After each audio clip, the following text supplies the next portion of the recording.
नमस्कार, आर्यभट्ट न्यूज में आप सभी का स्वागत है। सीता नवमी के अवसर पर आइए जानते हैं कैसे प्रकट हुई माता सीता, क्यों वो सनातन संस्कृति में अपने त्याग एवं समर्पण के लिए पूजनीय है। हिंदू पंचांग के अनुसार माता सीता का प्रकट त्रेता युग में वैशाख शुक्ल पक्ष की नवमी तिथि को हुआ था। आपको बता दें कि सीता माँ को त्रेता युग में लक्ष्मी का अवतार माना जाता था।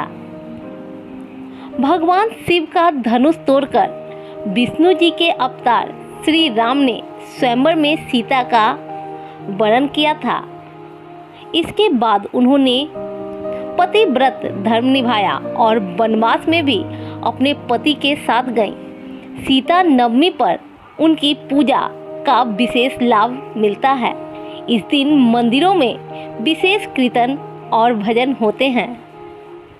सीता नवमी पर बहुत से लोग व्रत रखते हैं। ऐसा कहा जाता है कि इस दिन व्रत रखने से सभी तीर्थों के दर्शन का फल भी मिलता है।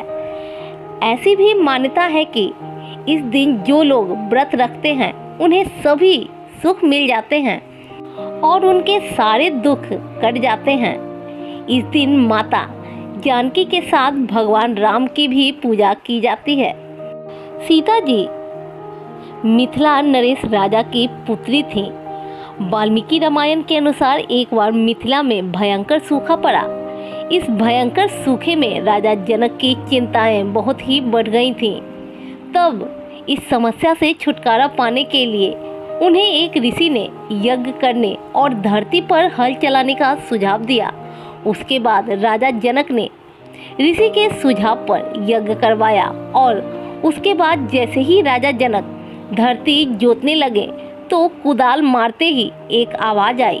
तभी उन्हें धरती में से सोने के खूबसूरत संदूक मिला।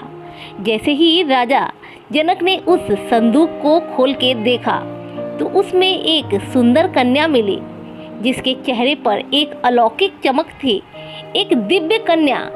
राजा उस कन्या को देखते ही बहुत प्रसन्न हो गए।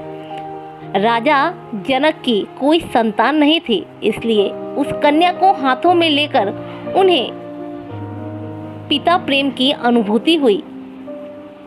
राजा जनक ने उस कन्या को सीता नाम दिया और उसे अपनी पुत्री के रूप में अपना लिया।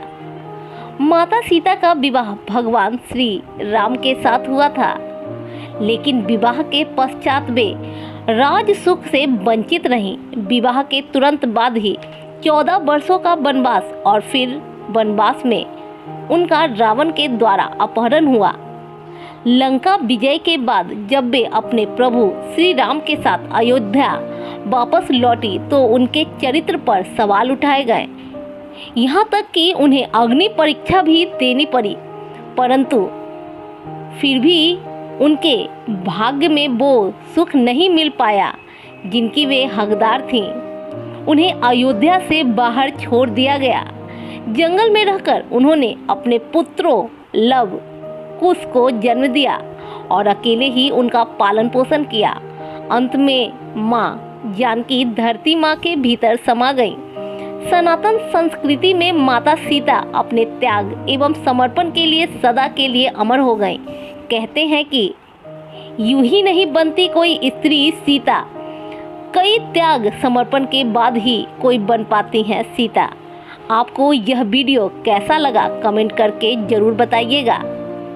अगर आपने हमारे आर्यभट्ट न्यूज को अभी तक सब्सक्राइब नहीं किया है तो यूट्यूब पर जाकर सब्सक्राइब कर ले, साथ ही बगल में बने बेल आइकन को दबा ले ताकि हर नोटिफिकेशन आप तक पहुंचती रहे। खबरों से अपडेट रहने के लिए देखते रहें आर्यभट्ट न्यूज। नमस्कार।